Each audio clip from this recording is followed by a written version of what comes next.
Good morning, everyone. I am Himanshu Sharma, third year computer science from Ujjain Engineering College. और हम 450dsa.com के displayed matrix section के fifth और six question को देखने जा रहे हैं. Starting with question number 6. Question number 6 कहता है we have to find the specific pair in matrix such that their difference is maximum and their column number and row number is in this relation. मतलब कि अगर हमारे पास जैसे ये matrix है और करंट एलिमेंट 6 है, तो इसके साथ मैक्सिमम डिफरेंस हमें 20 देगा, -20. लेकिन ये वैलिड नहीं, क्योंकि 6 का जो हमारा कॉलम नंबर है वो स्मॉलर है कॉलम नंबर ऑफ -20 से. ऐसे ही करके -5 भी वैलिड नहीं होगा और इसी तरह से -9 भी वैलिड नहीं होगा.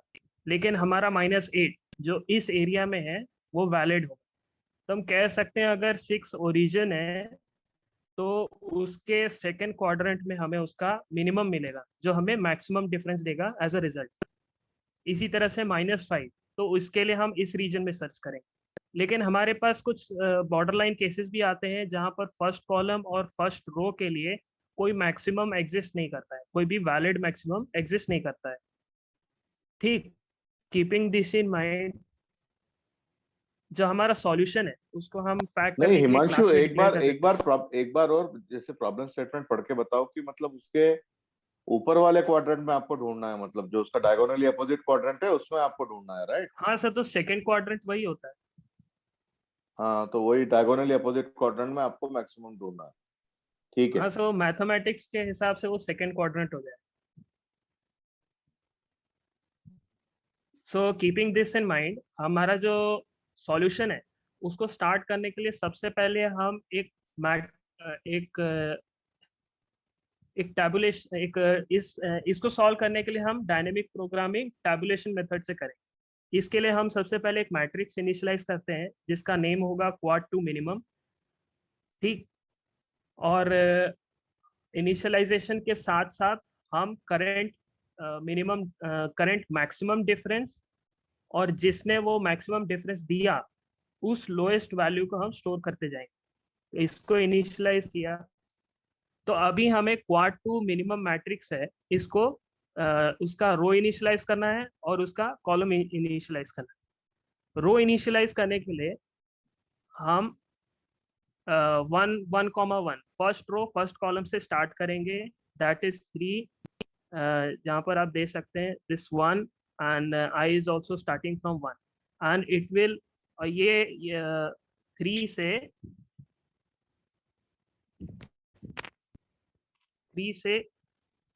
1 तक ये लूप चलेगा फॉर दिस रो. और ये क्वाड टू मिनिमम जो है, क्वाड टू मिनिमम उस रिस्पेक्टिव एलिमेंट के लिए उसके सेकंड क्वाड्रेंट में उसका मिनिमम फाइंड करते जाए. इसी प्रकार से हम उसका कॉलम भी इनिशियलाइज करें. फर्स्ट इनिशियलाइजेशन के बाद हम इटरेशन करेंगे, iterating over each selected matrix region to find corresponding minimum number. जो हमारे पास बचे हुए एरिया, मतलब हमारा जो बचा हुआ रीजन है इन क्वाड टू मिनिमम मैट्रिक्स, उनको हम पॉपुलेट करेंगे.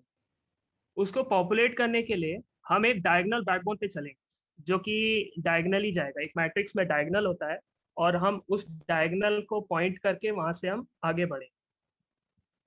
फिर keeping ith step of the diagonal हम वहां से कॉलम का इनिशियलाइजेशन करेंगे और रो का जो है उसमें वैल्यू पॉपुलेट करते जाएंगे.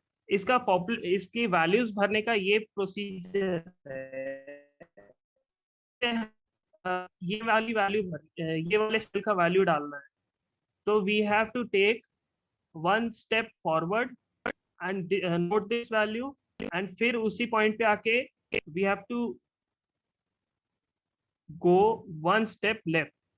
इन दोनों वैल्यूज में से जो मिनिमम होगा वो इस ब्लैंक रीजन में फिल कर देंगे.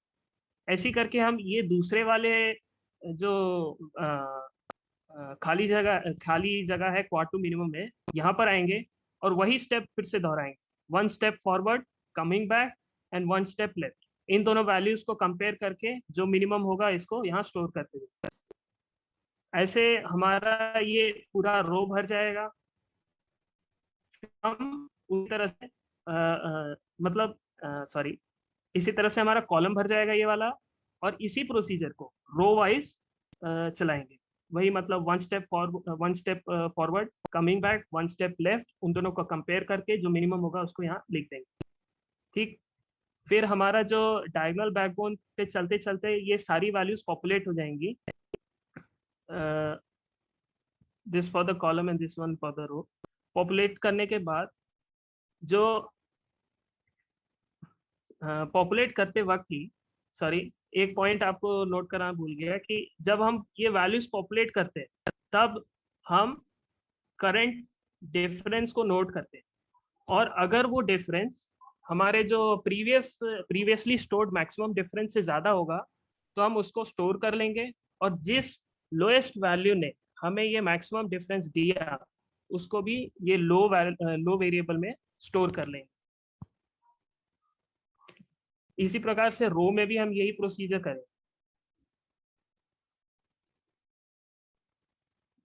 रो वाइज, कॉलम वाइज चलते चलते और डायगोनल बैकबोन पे हम चलेंगे तो हमारे पास जो रिलेटिव मिनिमम है, सभी एलिमेंट के सेकंड क्वाड्रेंट में जो मिनिमम वैल्यूज होंगी वो इस तरह से दिखेंगी क्वाड टू मिनिमम, और जो सबसे लोएस्ट वैल्यू जिसने मैक्सिमम डिफरेंस दिया उसकी मदद से हम उसका सेकंड पेयर फाइंड कर देंगे। तो इस तरह से हमारा क्वेश्चन नंबर 6 खत्म होता है। Coming up to the question number 5, इसमें कहता है find the maximum rectangle field in given matrix which is itself filled with zeros and one. मतलब हमारे पास एक मैट्रिक्स है, उसके अंदर वो रेक्टेंगल फाइंड करना है जिसका एरिया मैक्सिमम हो और वो पूरी तरह से वन से फिल्ड हो।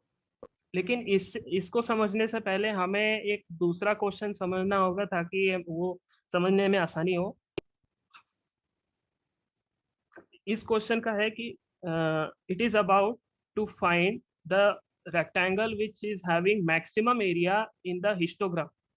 एक ऐसा रेक्टेंगल फाइंड करना है जिसका एरिया मैक्सिमम हो इन गिवन हिस्टोग्राम।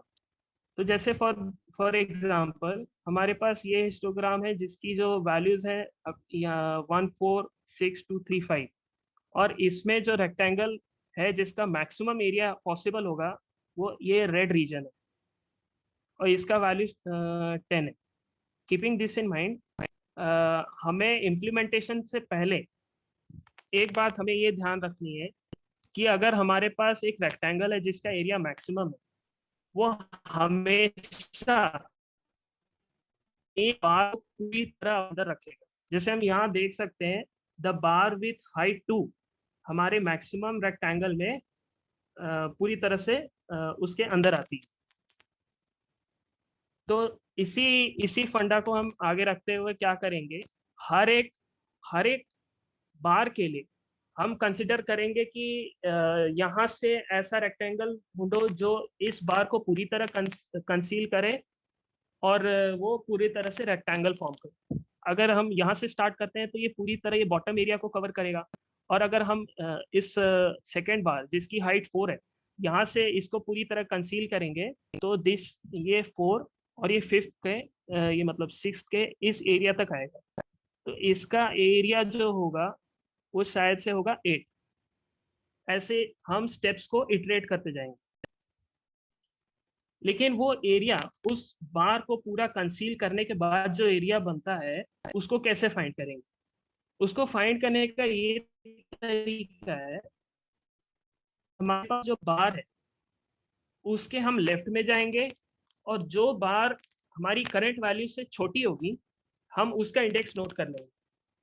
यही प्रोसीजर राइट में करेंगे, और राइट में जाते वक्त जो बार हमारी करंट वैल्यू से छोटी होगी उसका इंडेक्स ले लेंगे, और इनके बीच में जो दूरी होगी वो हमारा रेक्टेंगल का बेस हो जाएगा, और जो करंट बार की हाइट है वो हमारा हाइट हो जाएगा। तो इससे हम रेक्टेंगल का एरिया निकालेंगे। तो ये हर एक इटरेशन पे हम ऐसा स्टेप करें। तो हम कोड में जाते हैं तो हम देख सकते हैं कि this loop is iterating over each bar of the given array. ठीक, और हमारे जो left pointer and write pointer है जो करंट वैल्यू से छोटी होगी उनको इनिशियलाइज कर।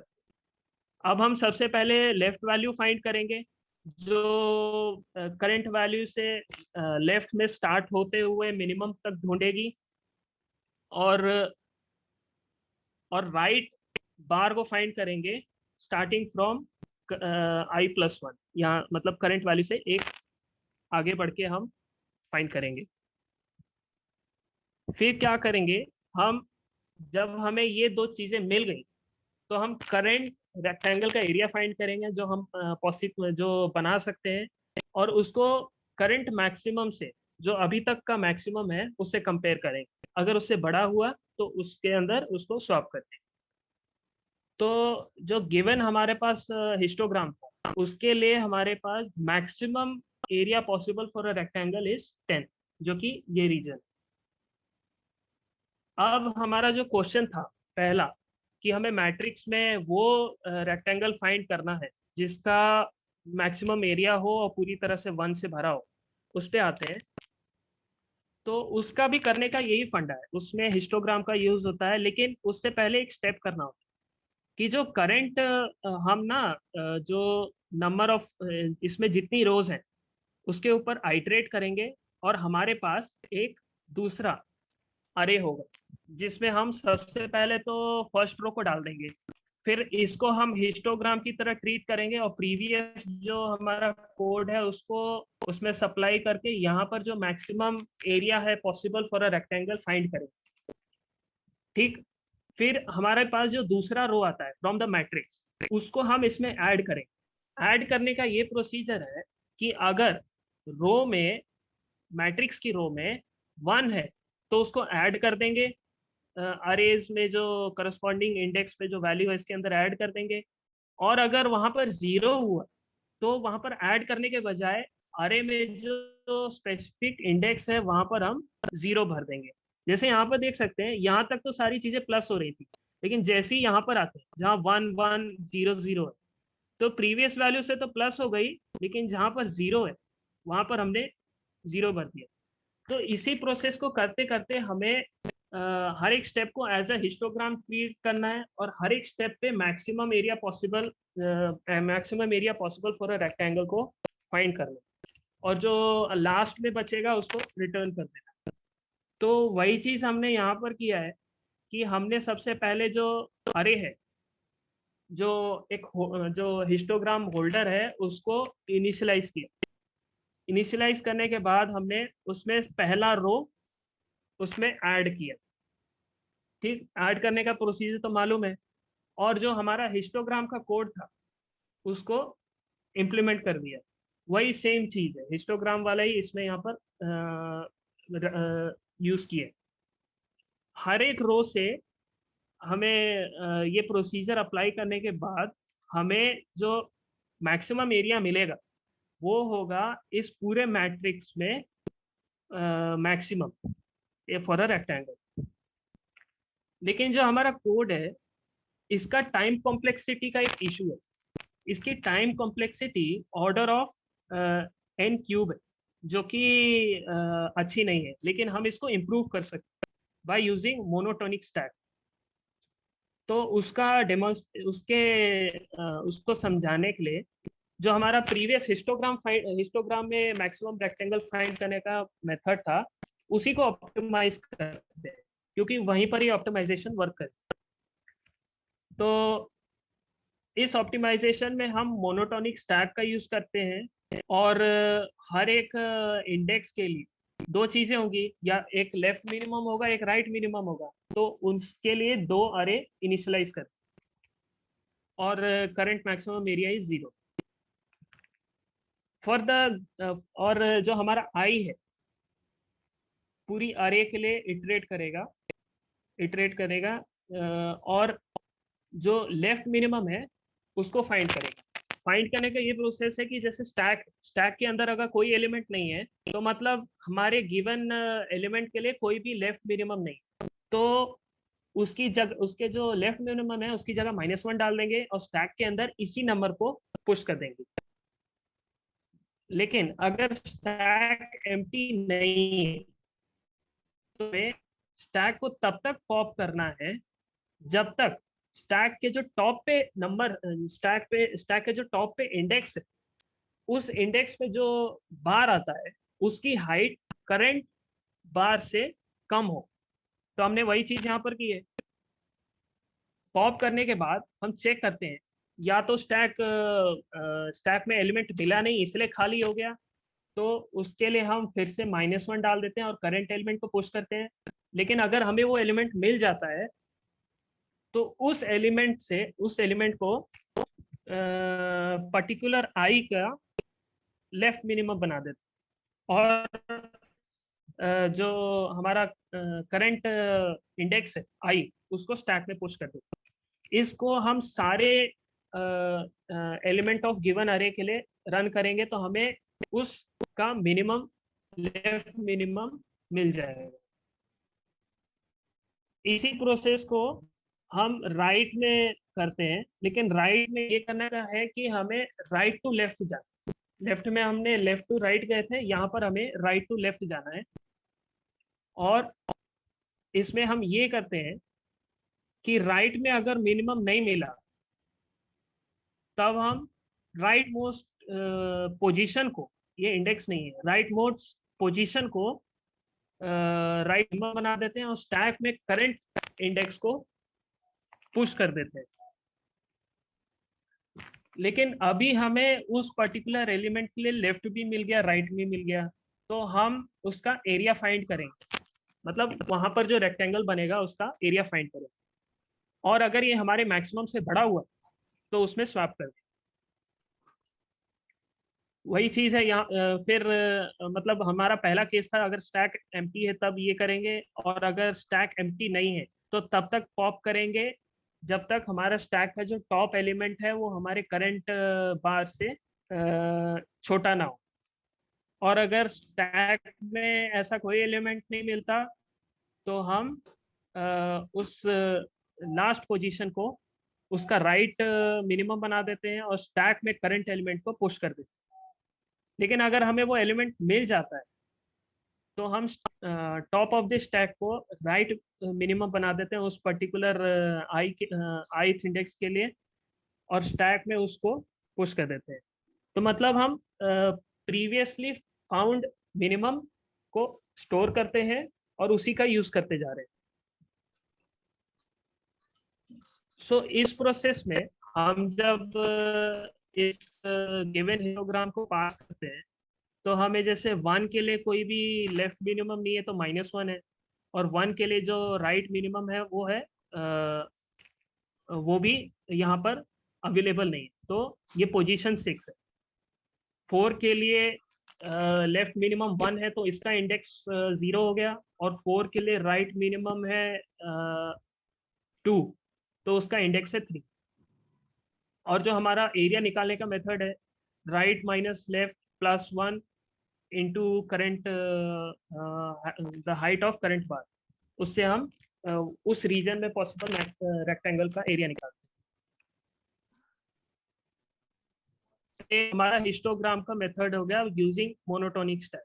अब इसी चीज को हमारा जो प्रीवियस मैट्रिक्स में रेक्टेंगल निकालने का था उसमें पास कर देते हैं। तो सेम चीज यहाँ पर आई हुई, प्रीवियसली डन जो हमारा हिस्टोग्राम मेथड है यूजिंग मोनोटोनिक स्टैक यहाँ पर है, और बाकी सब चीज सेम है। और इस मैट्रिक्स को पास करने के बाद जो हमारा maximum possible area for a rectangle is 8, जो कि हमारा करेक्ट आंसर। यार हिमांशु, आपने काम तो अच्छा किया है और आपने काफी हार्ड वर्क भी किया है इसमें, तो nice work, thank you so much for your hard work. तो मेरा इसमें एक जनरल कमेंट है कि ये दोनों क्वेश्चन बहुत ही डिफिकल्ट, मतलब बहुत डिफिकल्ट की श्रेणी में आते हैं। तो इसको जो है मतलब अगर इसको लैंग्वेज में अगर किसी को समझाना हो तो इसको समझाना भी थोड़ा मतलब मुश्किल काम ही है, मतलब इसको समझाना भी मुश्किल काम है। तो मैं ये पूछ रहा हूँ हिमांशु कि इसका जो एल्गोरिदम होता है इसको रन करने का, वो इंग्लिश में कहीं लिखा हुआ मिलता है नेट के ऊपर? सर प्रोग्रामिंग तो ठीक है, पर इसका हाँ जो सा इंग्लिश प्लेन इंग्लिश लैंग्वेज में जैसा सूडो कोड होता है ना, वैसा कहीं लैंग्वेज में लिखा हुआ मिलता है इसका एल्गोरिदम? सर वो बनाना पड़ेगा, सूडो बनाना कोड के पड़ेगा लिए वो तो हमें ठीक है, पर लिखा हुआ बनाना कहीं नहीं पड़ेगा। मिलता क्या? नहीं सर, ये बना हुआ नहीं मिलेगा, जनरल एक्सप्लेनेशन ही मिलेगा आपको, कोड आपको बाकी सब खुद कर। नहीं, कोड तो ठीक है, एक्सप्लेनेशन तो चाहिए। तो एक्सप्लेनेशन आप शेयर कर सकते हो कहीं से ढूंढ के? सर फर्स्ट वाले के लिए तो लिखना पड़ेगा क्योंकि ये तो खुद किया है, लेकिन फिफ्थ वाले के लिए मैं शेयर कर सकता हूँ। हाँ तो चलो, जो मिल रहा है वही जो एक्सप्लेनेशन आप नेट से कॉपी करो, और जो है इसी नोटबुक में डाल के फिर नोटबुक शेयर कर देना। ठीक है सर। पर सिक्स वाले के लिए क्यों? सिक्स वाले के लिए भी तो मिल सकता है ना एक्सप्लेनेशन लिखा हुआ। सर सर जावा ढूंढा नहीं पॉइंट पे था। मिल जाएगा शायद से। हाँ, मिल जावा जाएगा, पॉइंट पे देखना सर। पड़ेगा। कहाँ? थोड़ा ढूंढने का कोशिश करो यार हिमांशु। ये क्या है जो साइट बता रही है ठीक लेडी, सर। इससे? सर मुझे मिलेगा तो मैं ही कर दूंगी सर। ठीक है, आप कर दो, आप शेयर कर दो। Yes sir. तो सर वैसे इसमें मेरे ये को दोनों क्वेश्चन वैसे हार्ड सेक्शन में आते हैं मैट्रिक्स के। हाँ ये हार्ड ही है, मतलब ये बहुत कम कंपनी वाले देंगे। अगर जो कंपनी ये क्वेश्चन देगी ना, मेरा ख्याल है वो पेमेंट भी काफी हाई करेगी। पर अगर आप इनको क्रैक कर दोगे तो मतलब बहुत अच्छे, मतलब ये वो कंपनी पेमेंट भी मतलब अच्छी सैलरी देगी वो, तो फायदा है। और इसमें आपको क्या करना चाहिए कि दो दो स्टूडेंट ग्रुप होके क्वेश्चन को अटेम्प्ट करना चाहिए, क्योंकि एक आप पढ़ने जाओगे तो मतलब वो एक हेडेक का काम है, मुश्किल है समझना। तो दो स्टूडेंट ग्रुप हो जाओ और वीडियो देखो, उसके बाद इस क्वेश्चन को अटेम्प्ट करो, तो फिर इसको आप इजीली कर पाओगे। कभी जो एक चीज एक को समझ में नहीं आएगी वो दूसरे को समझ में आ जाएगी। इस तरह से मतलब आप जो है थोड़ा दो दो जो लोग पेयर करके जो है वो कर सकते हैं। तो मैडम ढूंढो आप जरा इसका एक्सप्लेनेशन, जागृति, जागृति मैडम। हाँ सर मैं ढूंढ रही हूँ सर। और आप हिमांशु जो आप फिफ्थ क्वेश्चन का दे रहे हो वो दे दो जरा ढूंढ के। ठीक ठीक है, सर। इसी में सर वो कॉपी कर वीडियो देना, फॉर्म मतलब में। इसी में कॉपी कर दो।